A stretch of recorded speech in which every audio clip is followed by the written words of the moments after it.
Guten Tag und willkommen. Hello and welcome to License Talks at Spielwarenmesse Digital, organized by Spielwarenmesse in conjunction with Global Licensing Advisors and Licensing International, the world's only global association for the brand licensing industry.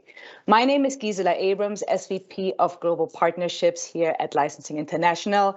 And with me today are two incredible experts of the brand licensing and toy industry, Stephen Extract, Managing Director at Global Licensing Advisors and editors of Licensing International's Extracts from Extract, as well as Peter Hollow, external leads consultant for Licensing International and our main man in Germany, and also publisher of the Toys and Games Report.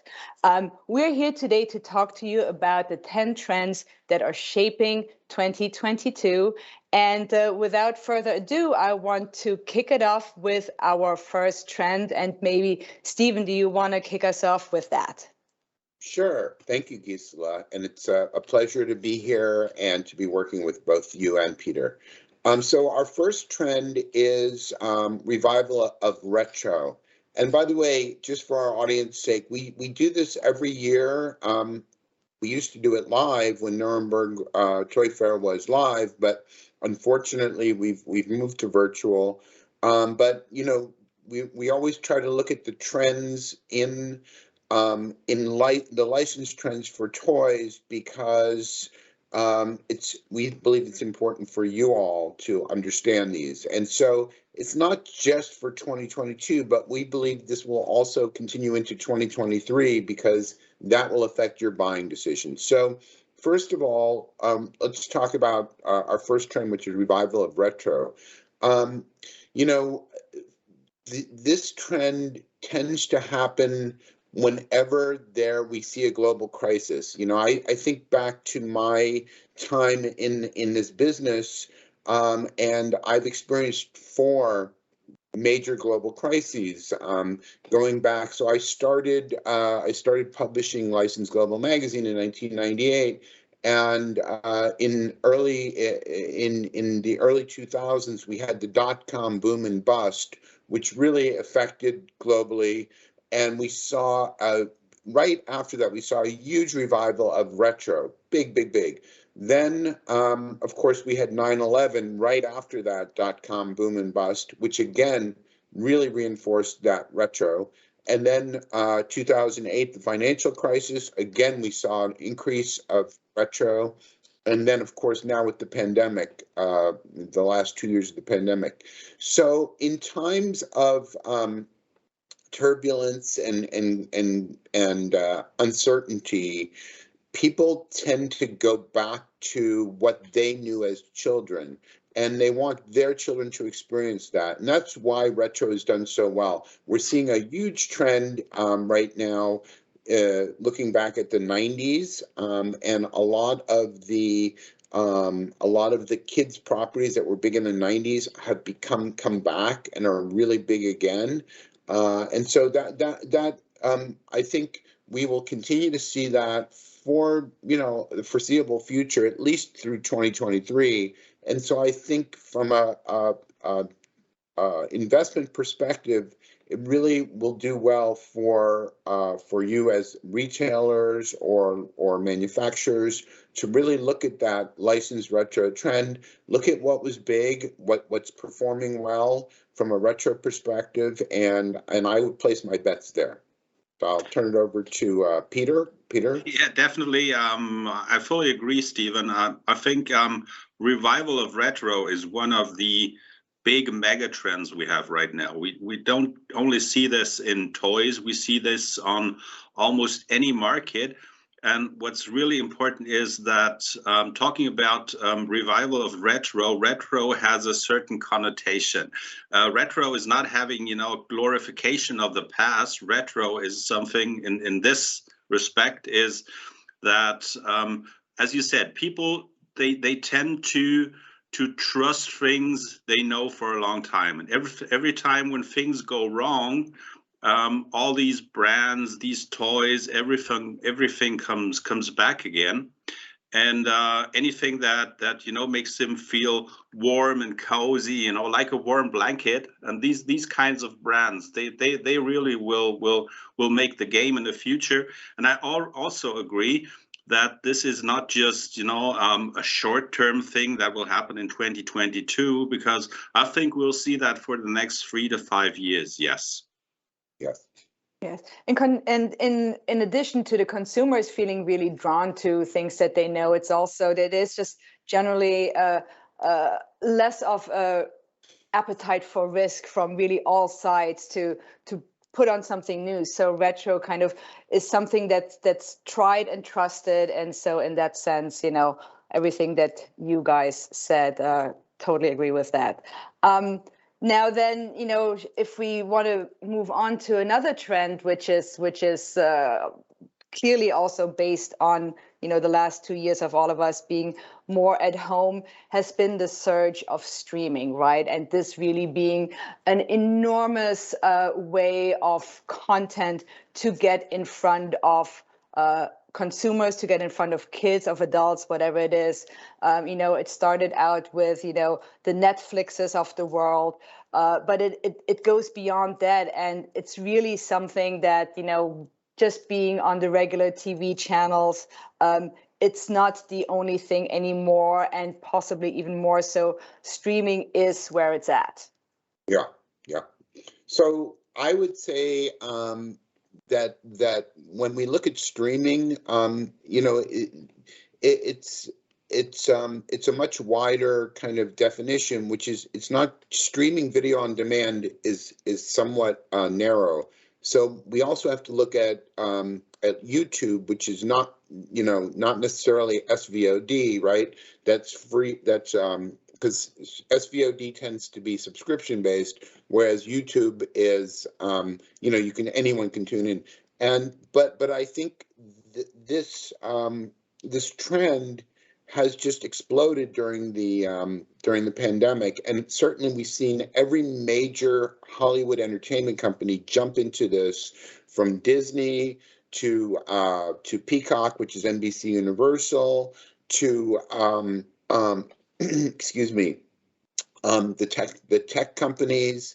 Apple, has launched. So all of them understand that you have this audience, and this on demand, the ability to watch programming on demand, is really critical for people. It's interesting when you think back. I mean, as you said, Gisela, kind of the grandfather of all these is Netflix, right? Netflix was early on, and it's interesting because I remember 10 years ago when Netflix, people started talking about licensing some of the programs from Netflix, and everyone was like, "Oh no, I would never license that. We don't even know we don't know what their audience exactly, is. like, Yeah. what are the numbers? I didn't know Right, how to there's no measure measurement. this. Now Netflix has a full-on consumer products department. They have their own Yep. store online. Some of their programming is just performing incredibly. You've got major retailers across the world wanting to get these products. So it's amazing how quickly that has changed. And yet at the same time, we can't forget traditional TV is still performing well, particularly with live events, right? Sports. So it's just there's more screen time. Look, during the pandemic, let's face it, people are spending a lot more time on screens, particularly children. We may not want to admit it, but we're allowing our children to spend more time on screens. In the US alone, I know that screen time has increased an hour for kids. It used to be about 2.5 hours. Now it's 3.5 hours per day. So it's not just, obviously it's also gaming, which we can talk about later on. Yes. Peter? I think that is something that is happening all over Western Europe, or let's talk about the Western world, let's say it like this. Yeah. Because people are spending, or kids are spending a lot of their time at the screen. And I don't think I have much to add to this, what you said. So I think we could talk about the next trend. I did maybe. want to add something real quick, Yeah, though, because okay, you know yeah. I do have two kids here. You know, my kitchen sink research, as they say. But the whole concept of binging, right? It's just like you have a show and a show drop, and then you know, like everybody watches it right then and there. And this used to be, I think, was it House of Cards, which was the first one who really kind of started this, and it was really much more of a trend for adults. But you know, I see now my son, he has this show that he watches, and that's all. But whenever he's allowed to watch TV, that's all he watches, back to back to back to back. So so this whole idea of, you know, the instant gratification that comes along with it, you know, again, great for consumers and for the content viewer. Of course, it makes it also sometimes a bit more difficult in terms of, you know, the retailers as well as the toy companies and product developers to, you know, plan ahead for that, because you do have to, you know, have that lead time of 18 months. So it is something where I think it's even more important for everybody within our world and our arena to really kind of be on the lookout for what's happening, what's in production, like what can be kind of the next big thing. And there is also a little bit of bet taking that probably needs to take place, because you don't have that, like, okay, every Thursday is going to be appointment television viewing. I also think it's critical for all of these companies that are involved in streaming to share their data with retailers and manufacturers. It's really critical, whether it be, you know, done privately, sharing the data, or public. It needs to be shared, because it's very hard to make decisions on products, selling products, when you don't know what the stats are, right? So, yeah. Okay, moving on to our next trend, kind of on the opposite side of that. Peter, do you want to take that? Yeah, although this streaming thing will not end, I think we have to say this clearly. It's not one or the other thing. Exactly. So we'll still have that streaming thing, but what we feel is that this year we will have a big return of franchise film, a big office return, because we feel that people, you know, they love to stay at home. It was fun, it was cozy, it was nice. Outside was dangerous. People did not always understand what was going on. We will talk about this trend afterwards. But now they want to go outside. Now they want to meet people. Now they want to see things on the big screen, because there's a real difference seeing a movie on television or seeing it on the big screen, because there are a lot of things that are connected. You have a different feeling. You know, sitting in a movie theater is something fully different, has a fully different it's a shared feeling. experience also Yes, that you it's a have shared with the if you other like it or audience not. members, even if you don't know them. Right. Yes. How do you feel, Stephen? No, well, I also, you know, when the pandemic happened, all the Hollywood studios shifted their release dates, because they knew that the end of 2020 and 2021, it was going to be difficult to get people into theaters. So everything was shifted. All of the major franchise films were shifted to 2022. So when you look at what's coming down the pike, and Licensing International actually has a list for 2022, it's an embarrassment of riches when it comes to franchise films. I mean, it is just, what a great time for consumers who want to go back to the theater. Now, obviously, right now, as we record this, the reason we're recording this and we're virtual is because we're going through this Omicron surge. Fortunately, most scientists seem to believe this is going to be very intense, and then it'll be over with. So I think by March, we will see a return to people going to theaters. I think that, in fact, this could be a super immunity event, right? This Omicron, where we are no longer even where it's safer for us all to get out and go. Right, fingers crossed. But you're absolutely right, Peter. Peter's right. People want to go experience. We've missed out on experiencing events with other people. There's a pent-up demand. and sitting in a movie theater and having other people's reactions is really, it's unique, and it's something we all miss as theater goers, whether it's a live theater or whether it's a film, we miss that. And so that's going to be a big driver, I believe. And I actually went with my children and some of their friends to see Spider-Man No Way Home this weekend, which was amazing. The movie theater was pretty full. They were also very good about, space in between and everything. But it was just really, really wonderful, because the way yourself and just seeing the kids, like how excited they are when the things are happening on the screen, and the characters that they love are just so close, and it just really brings it home and really kind of creates this emotional connection in an incredible way. And maybe to tie it a little bit back to kind of the first trend that we were talking about, the revival of retro, you will see a lot of the franchise movies, right? The Warner Brothers, the DC Comics. There was an incredible preview for Batman as well. So all of these will be coming into the theaters. It's going to be characters that people know and people love, and it is fun. So go out there and enjoy the movies. Well, and it's also a relatively sure bet to bet on the products and the toys, right? I mean, as you said, Spider-Man. That's the Spider-Man film. Despite the fact that we're in the midst of a just a awful pandemic, and it was released, by the way, just as Omicron was surging, right? It's still the fourth best performing film in the history of any movie ever out there. Can you imagine if there had been no pandemic? I mean, it would be number one, probably, right? For sure. So it just goes to show that, you know what? If great entertainment, you put out great entertainment, people will go regardless. And wow, what a great bet to bet on those toys, right? On those Spider-Man toys. So yeah. Exactly. Now we said three things. We said people stay at home, watch streaming. Then we said people will go outside and see movies. And now we say retreat into privacy, right? Because it's a complicated world. It's not so easy. And there are a lot of trends or things, happening, parallel.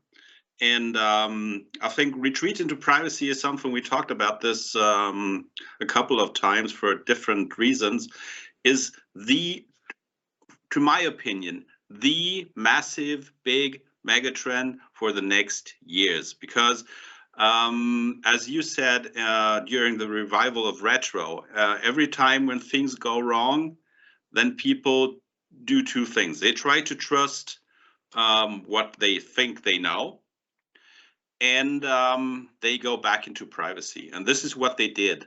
Of course, they had to go back into privacy because they were forced to, because they weren't allowed to go outside from time to time.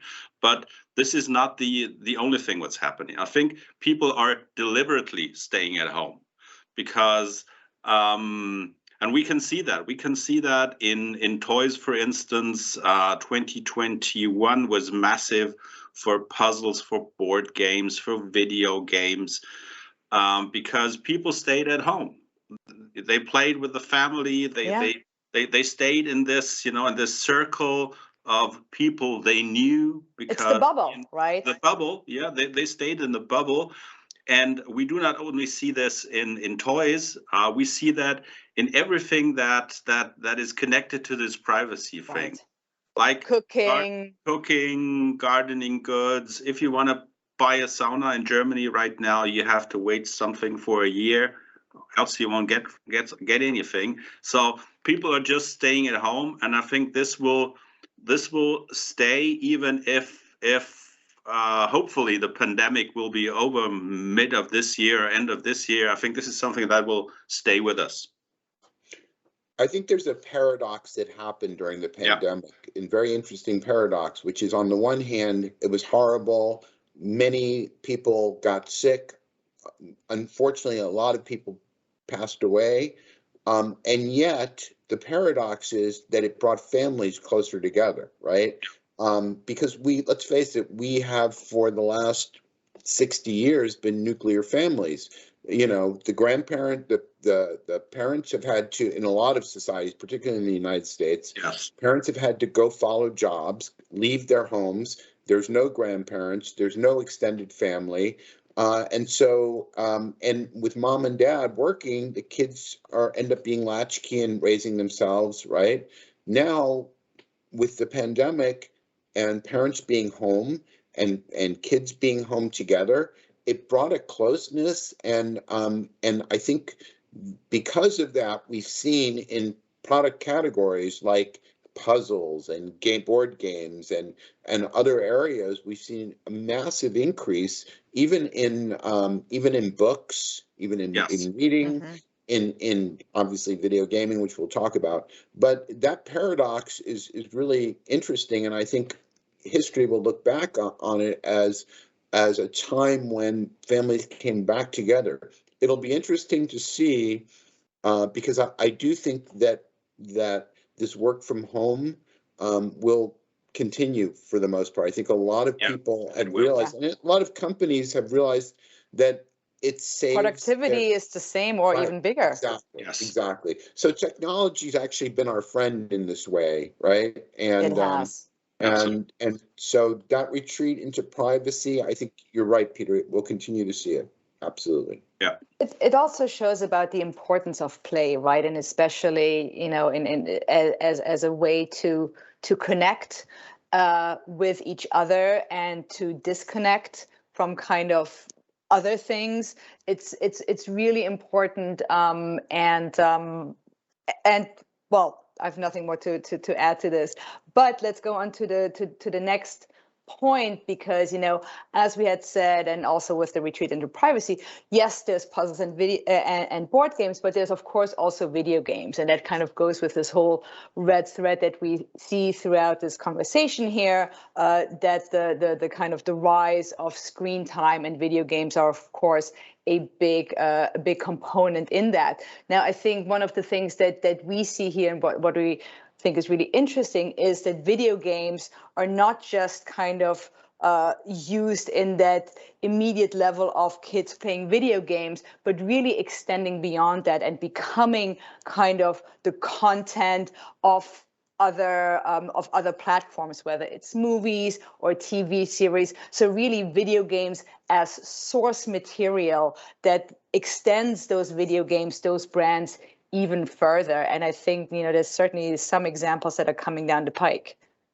Yeah, and I think what's most important is not just extending brands, it's building new brands. I think we're at that point where video games are building brands. Video games for a long time, especially in toys, nobody wants to admit that, was let's call it the unloved child. But that was wrong. That was a big mistake, and I talked a lot about this in the past. And usually when you know, something was in the movie theaters, we could see in toys, okay, we could sell the branded merchandise almost securely, safely. But now we have these video games, and a lot of content, a lot of brands, a lot of items come out of these video games, as it did from the movies before. And I think that's a very big shift, and that's a big difference to what happened in the past. Yeah. And video games are not just used anymore by or played anymore by, you know, kind of the video game kind of nerds, but by, you know, by you know, working adults and young adults, as well as children, right? Exactly. So yeah, I completely agree. You know, it used to be there was two. People saw it as it was either video games or toys, that video games were competing against toys. Yes. But because of the rich content of the gaming, in the last 10 years, toys have actually come out of the games, because when you think about how much time kids spend on a game, right? and some of the incredible stuff that's happened, like with what Lego's done, not just, I mean, Lego's created their own video games, but with Minecraft and a lot of the IP, I mean, this has really revived Lego as a company. In fact, it really saved them as a company. And then, but they also understood that kids don't just want a game, they want to use their hands, they want to build. And when you look at Minecraft and how Minecraft and Lego came together, it's all about building, right? What a brilliant collaboration that was. But beyond, and Gisela, you're absolutely right. Adults, and we call it kidult, but adults, young adults, I mean, games have been around for 40 years, right? Gaming has been around for 40 years. And so it's multi-generational. Grandparents play it, parents play it, kids play it. But the content is rich. It will be the next franchise films for the 2020s into the 2030s. But more importantly, and I know we're going to get to this next, or actually the next trend after this is the metaverse, but it is really the gateway. Games are the gateway to the metaverse, and we can talk about that when we get to it. But it's really critical that we look at that as well. So yeah. One last point that I wanted to do about kind of video games is that, and tying that back again to kind of the surge of streaming, because video games, yes, they're played. Yes, there's this, I love that you pointed out, Stephen, that video games and toys or other games are not mutually exclusive, but actually support each other. Yeah. But also, going back to streaming, and let's go specifically into YouTube or Twitch, that there is this whole segment of, kids watching kids play video games. And there is, and there are whole new brands created around that have their followers and that have their fans. So it's really this incredibly this multitude of like this organism, this world that comes with video games that really has a lot of different layers to it, which is really interesting, and which I think as toy manufacturers, as retailers, you really need to be aware of and certainly not dismiss. Yes, and it's not only kids, and I think that's the next message, and that's already leading into the next big trend we have. It's not only kids; it's grown-ups as well. I think gaming or even playing with toys is nothing that you cannot admit. Me, for instance, I build Lego sets from time to time. I'm sorry to admit that. No, I'm not sorry. Lego will sue me if I say I'm sorry. I'm happy to do this. And I really do.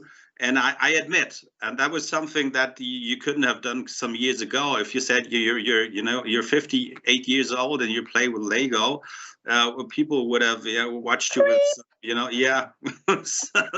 question marks. But that is something that is completely different now. There's a lot of what we call kidults that play with these items and that play with toys, and that is something that we've been looked for so long to find new target audiences. And this is a big target audience. And this is a target audience with money in their pockets. Mm-hmm. And this is why we talk about this trend, kidults. Right, Stephen?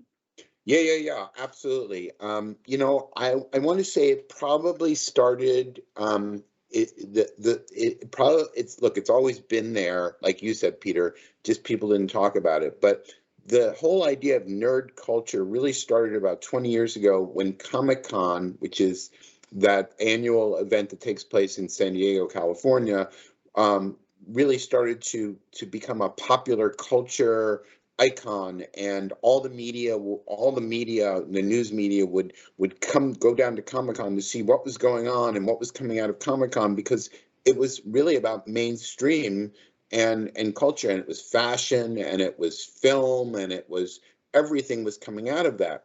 And it sort of made it okay for us as adults to be able to embrace that inner child of ours and go, you know what, it's okay for me to have a toy collection, or to have to build Legos.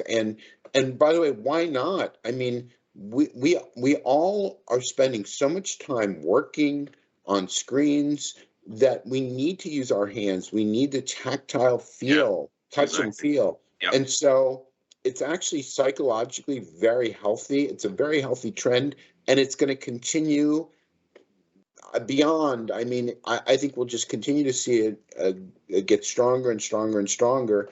And there may actually be unique stores, whether they be physical retail or whether they be digital retail, for adults that want to engage in this. Collectibility, the whole collectibility thing as well is very, very important.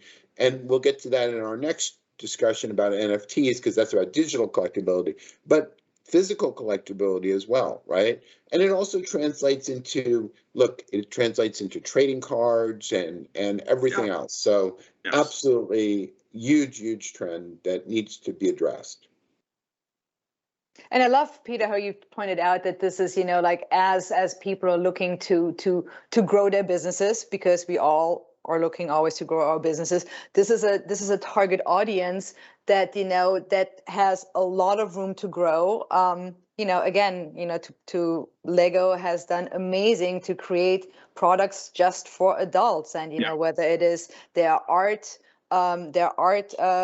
program that they're doing, or kind of their little objet d'art that you can create out of Legos. So a good way for all the toy manufacturers out there to really look at the adult market and see how you can create and innovate products for them. Exactly. And it's not only Lego. Let's say it like this. We don't have that. We did not only mention Lego. It's not only Lego. It's a lot of companies doing this. It's almost any company who's dealing with all this nerddom. And as Stephen mentioned, like every collectible company, everybody you will find at Comic-Con. Let's say it like this. And this is a big market for adults. So we not have only mentioned this this company from close to Germany. Yes. So let's talk about NFTs. What does NFT stand for? Let's start like really basic, because it stands for non-fungible token, which sounds almost like a mushroom, right? But yeah, basically what it is it's a digital collectible electronic. It's an electronic digital collectible. It's not physical, although with a lot of what's been happening with NFTs, much of it is based on physical, that's then translated to digital. But when people buy the NFT, they also buy the physical item as well. So yeah, it's confused. It's a little confusing. It's a little science fictional in a sense, right? Particularly for people who are very traditionally minded and for brick and mortar retail, because how do you capitalize on that? And it's really kind of taken our business, the licensing business, by storm, because it is all about licensing. And the reason I say it's all about licensing is because there is the person who creates the NFT will continue to derive a royalty from it for the history of that NFT. And it's done through blockchain, right? Blockchain being the way that it's traded and followed, right? It's similar to cyber currency. So yeah. Yeah, no. In terms of the NFT, sorry to interrupt there, but what is so interesting, and again specifically for this whole collectors market, right, is that it is, as you mentioned, Stephen, on the one hand is, yes, you can buy that NFT token, but very often, as you mentioned, there's a relation to this being able to be almost like a token for the physical product that will come later and that you can exchange it with, or that you can then get in addition to that, right? So and everybody who has kind of read, who's big in NFTs right now, obviously the sneaker community is really big in that. Nike purchased artifacts for that. So and with the collectability, whether it's sneakers or toys, there's of course also that incredible resale market. And that is then when it really becomes valuable from a business proposition, that the original creator of that NFT, who loses out in the tangible resale market, right? Because they don't participate in any of those sales anymore, is actually able to get that royalty that is baked into that blockchain. So a lot of interesting things there happening with the NFTs, and something that we all think will certainly go from kind of the more fashion world, art world, certainly also into kind of the toy world. Yes. And yeah, go ahead, Peter. So sorry. And I very much encourage people to embrace this trend. It right now it sounds a little bit abstract, Mr. Extract. I always wanted to say this, and now I did it. I made it. Yeah. No, it sounds a bit, yeah. Jazz hands. No, it sounds a bit abstract, but it is really a valid trend, and it's a valid trend to make money, because we talked about the video game. Maybe 40 years ago, our industry, they started laughing about these nerds playing video games, because nobody really understood what was happening there. And I think we have the same thing right now with the NFTs. It's hard to understand what's happening in the NFT market, but if you dig yourself into it and try to understand it and embrace it, you will find out it's a very valid market. It's not just some nerdy stuff people like us talk about. It's really a trend to make money. And talking about NFTs, there's even something more crazy that's on the horizon. That's the metaverse. And that is something, I'm old enough to remember. I don't know if you remember this. That was Second Life. That was in the 90s, where everybody lived in Second Life. And Second Life is nothing against the metaverse, what is coming to us. And the metaverse will be a whole new parallel world, which will change things massively in the future, for toys, for brands, for everything. So once again, before I pass this on to you, Gisela, please embrace this trend as well. It's new, it's very abstract, but think about it. Metaverse is something that's definitely coming. Big companies are putting a lot of money. It's a $1 billion bet that's happening at the moment. So don't miss it. Yeah. And in a much simpler way, the metaverse is here already, right? Because it's worlds where where people connect and interact both with that digital world as well as with each other through their digital avatars, right? So again, Roblox, Minecraft, my son already is kind of in a much simpler version of that, but the idea of this digital interaction, not just kind of one way, but with people that are all coming into that. And I think in the metaverse, that's also the interesting thing there is that it gives brands an opportunity to not just use the metaverse or the NFTs as a way to make money, but really as a way to expand and create brand engagement, right?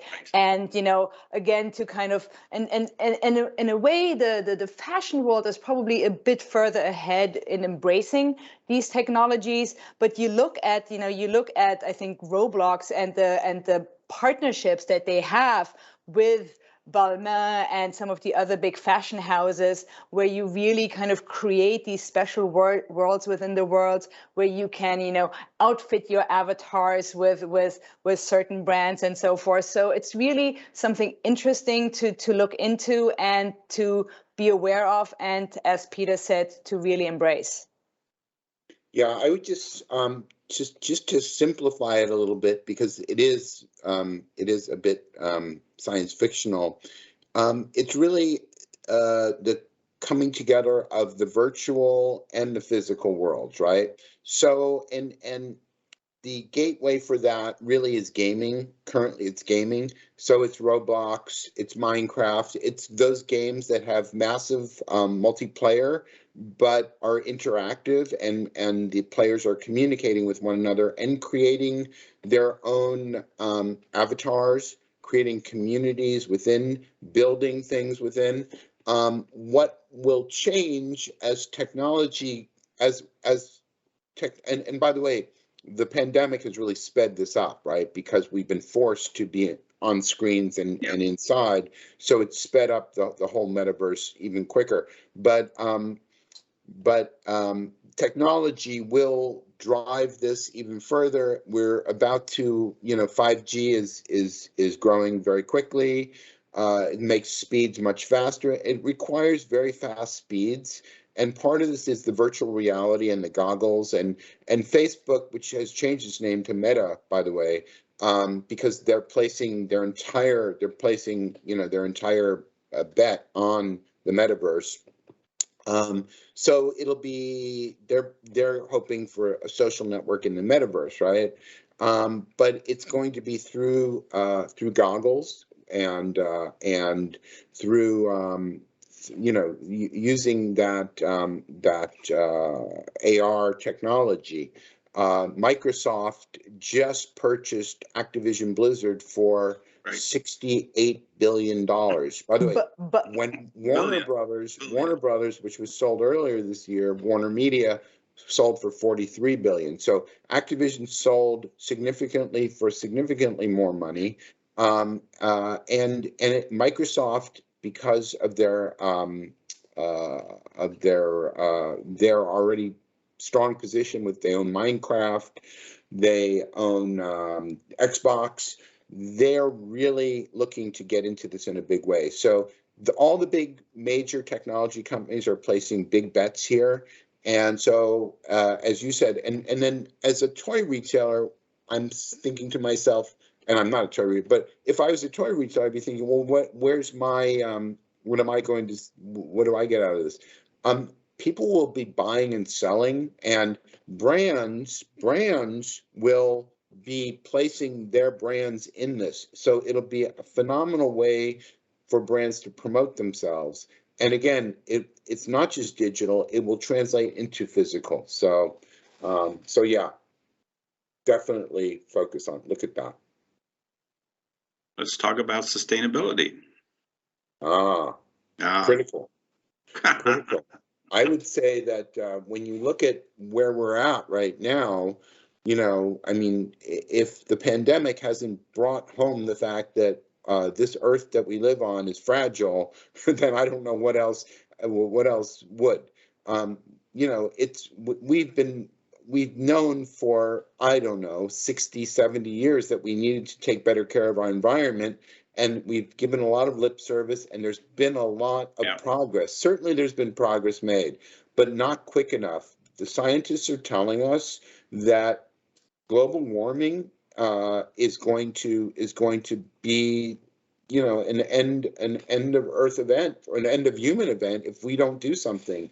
And so sustainability, is critical in packaging, in how we package, how we build, how we create toys and every other product, right? So yeah, I think it's very much more than just a trend. Maybe it's wrong calling it a trend. I think it's an obligation.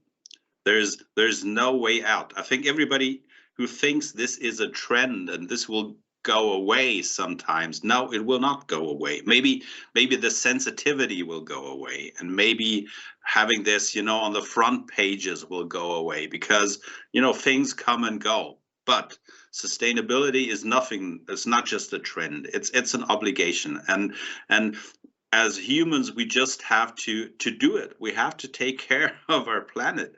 And every company dealing with sustainability has to understand sustainability is nothing you can do just greenwashing, making people happy with some benefits. It's something that you really have to do, that you have to live, and that is complicated for toys. This is really complicated. Let's face it, because if we talk about toys, a lot of toys are made out of plastics. And come with packaging. It's always packaging, and maybe if you want to do some bad mouthing, toys is nothing but selling expensive landfill. I say that very provocatively, but that is something you have to think about. So we, especially as toy companies, we have to give answers. You know, we already have people giving answers. We talk about, you know, people, companies taking back the products, Yes. which is a big thing, or reusing, recycling, upcycling products. And I think this is something as an industry we really have to take very, very seriously. And I think, you know, to your point, you know, I think a lot of the big companies are really, you know, making moves and taking stands and you know, whether it is, you know, taking back toys, you know, looking at reduction of packaging, you know, looking at, you know, and not just kind of in the end product, but also throughout their production cycle, you know, being able to, you know, use less, you know, less energy or less water or whatever it is, right? It's not just the end product and having less packaging or have the packaging be out of recycled paper or materials, but it really goes like all the way down the supply chain and a lot of the big companies are thankfully working towards that. So that's really good. And you know, I think the other really important thing here is to look at the Gen Z and the Alpha generation, that this is actually a consumer demand now, and it will become more and more so once that generation gets older. You know, it's the most diverse generation, it's the most kind of environmentally aware generation, and there will be demands of the community, of the business community, as well as of the governments, to really you know, put their money where their mouth is, because they will go and vote with their wallet, as they say. So so it is something where you can't just, you know, greenwash. It is something where real action needs to be taken, and a lot of it is, I think, you know, things are going in the right direction, but we're certainly not there yet. Not there. No. Well, I think we should also acknowledge, going back one trend, we need to acknowledge that Yes. with NFTs, the amount of energy necessary to create an NFT with I'm the glad you bring that blockchain, up. as well Yeah. as cryptocurrency as well, it's obscene, and we need to do a better job, or technology needs to do a better job of cutting energy, Yes. because it's these creation of NFTs it's too much. So while it is an important trend, we also have to acknowledge that it is not good for the environment currently, right? So Yes, but and I think I'm happy you bring this up, Stephen, because this is sometimes that people always think, you know, if I do this online, I do this naturally, environmentally friendly. But this is completely wrong. I think what people have to understand, the internet is a energy consuming behemoth of a size that most of the people can't even imagine. So it's not just, you know, in retail or wherever it is, it's not, you know, brick and mortar, and because I'm so environmentally friendly, I go to, you know, buying online. No, this is wrong. This is absolutely wrong. Yeah, thanks for bringing this up. sure. And thanks, Peter, for bringing us to our next point, which is retail, right? Because I mean, I think you know, one of the things that we, you know, what we wrote down here is that it's a good time to be a consumer. Now, why is that? Because retail is, you know, you have, of course, the huge growth of e-commerce, certainly during the pandemic, you know, the contactless experience, as it were. And so these are things that, of course, have been trends for the past, you know, 5-10 years, but have been the trajectory has just incredibly increased in these past 2 years. But you know, I think at the same time, what we also see is that regular retail is not going away, and you know, even more so, the importance of, you know, using retail and thinking of retail differently as a way to create an experience of, you know, whether it is play overall or specific brand experiences, cannot be underestimated here. Yeah, I just want to say that this past weekend, I actually ventured out, despite this this crazy Omicron, fully masked, of course, and we went to a mall where there's an Amazon store. So what they do is they use they take a lot of their most popular products and showcase them in the store, and it was fascinating. It was really fascinating, and it was crowded. And as you said, Gisela, it's experiential. People want that physical. They want to go out and see. They may go back and order it online, but they want to feel, touch, and look at that product in 3D, right? And the metaverse is not here yet to do that. So that's, you got to go to the mall. Yeah. Social media and marketing for kids, last trend for today. Wow. So I shared with you guys what TikTok, TikTok has become this huge trend for kids. The last 2 years, TikTok has just taken off. I mean, it's really a brand new social media community, right? But it's creating toy trends. Kids will, make a TikTok of their favorite toy, and and what a great marketing tool to get to billions of eyeballs. Toy companies have never seen anything like this. The traditional toy models, the toy company would create a toy, then they'd create a little TV commercial, and they'd run it during Saturday morning cartoons. That's going back to the boomer days, right? Yeah. When I was growing up. Yeah. But now social media, you get consumers who are enjoying this, or influencers, if you will, certainly influencers as well. And we saw that with Ryan on YouTube and everything else. But TikTok, much shorter, much quicker, and the trends happen much faster. And so you're seeing this huge trend towards users creating TikToks of their favorite toys, and those toys sales are just taking off. So yeah. Yeah, I mean, those platforms are huge, and I think the important thing to point out here, though, also for our audiences, is that the TikTok audience, the social media audience, is also, it is community, and they will smell you from a mile away if you're just trying to talk at them. Yes. So it's really, really important not to just kind of, put a plant in there to, just say,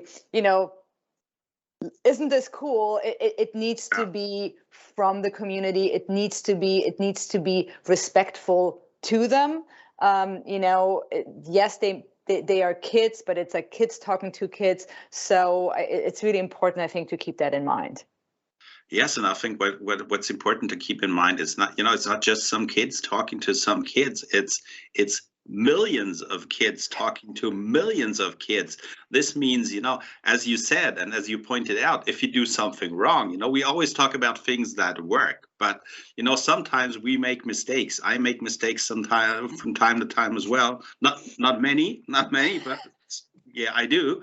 But what I want to say is, if you do something wrong, you will feel it. You will feel it. And we're not talking about some little shitstorm going on. We're talking about massive losses. So you have to know what you do in social media. You have to hire the real people. Find the right tone. Find the right way addressing them, and be respectful, because we're not talking about some let's call it as it is. We're not talking about some stupid kids. We're talking about people who know what they want, high self-esteem, and we should really address them in a respectful way. So thanks for saying that. Yep. Okay, and I think with that, obviously there's a lot of things beyond these trends that are going on. As Stephen said in the beginning, these are not just for 2022. These will certainly go beyond that, and these are really good things to be aware of. I think you also saw that there's a lot of interconnectivity between a lot of these trends that are going on, and and it is a complex world, so they're not mutually exclusive. So I think we said yes, we go back into privacy, but yes, we also go to the movie theaters. It's a big world out there, which is a wonderful world, and there's a lot of trends that are shaping that. We are very glad that we could be here today with you. Thank you guys for sharing your time with us. Thank you to the audience for sharing your time with us. If you have any questions to any one of us, you'll find our emails on the next slide. And with that, I want to say thank you, everybody, and we will see you next time in person, we hope, in Nuremberg at the Spielwarenmesse. See you. Thank you. See you. Thank you, guys. Thank you. Bye-bye. Bye.